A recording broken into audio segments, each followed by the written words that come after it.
As the days start to get colder, it is important to know how to layer your clothes properly for whatever winter activities you are going to be doing. A lot of these steps will vary depending on how long you will be outside and what you are going to be doing. So I will give you the basic principles of the best fabrics to use and affordable options, as well as some standard tips for staying warm this season. Your first layer is your base layer. You're going to want to start with a pair of leggings, and the warmest ones would be wool, but you can also use whatever ones you have on hand. The first layer you're going to need for your top is a wicking layer. Now, this layer serves as a barrier between your skin and the wool layer, and it helps wick away any sweat to keep you from getting too hot. Look for synthetic materials like polyester or nylon. They usually have a similar feel to swim shirts or workout clothes. If any of your wool sweaters have a high collar, I would recommend a wicking layer with a hood so the wool doesn't scratch your neck. Now would be some kind of durable pant, like jeans or corduroy. Just something thick that the wind won't blow through.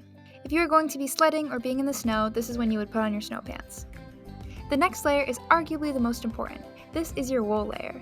Wool has a very high heat retention and is a moderately breathable fabric. I would highly recommend merino wool. It is not very scratchy because the fibers themselves are very fine. If the label just says wool, odds are it's a more coarse fabric and not as soft. Lamb's wool is similar in this regard. This is your fleece layer. This next layer is definitely optional, and I would only recommend if you are going to be in extremely cold temperatures. Fleece is a great insulator and comes in many different forms. Now it's time for your coat. This is your outermost layer serving as a windbreaker. The best coats for staying warm are down coats because they have down feathers and down is an excellent insulator. Let's talk socks. Socks are very important and they make or break your warmth.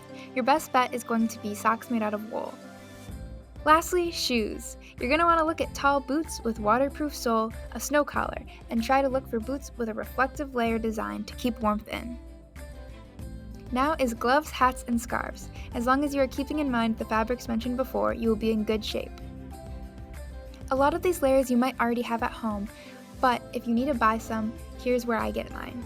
The best wool leggings and base layers are from Sierra. They have good quality and are fairly priced. Buying wool brand new is very expensive, so I would recommend buying it secondhand at Goodwill or a thrift store near you. Look for tags with a higher percentage of wool, but any wool is always good. Now bundle up and stay warm this season.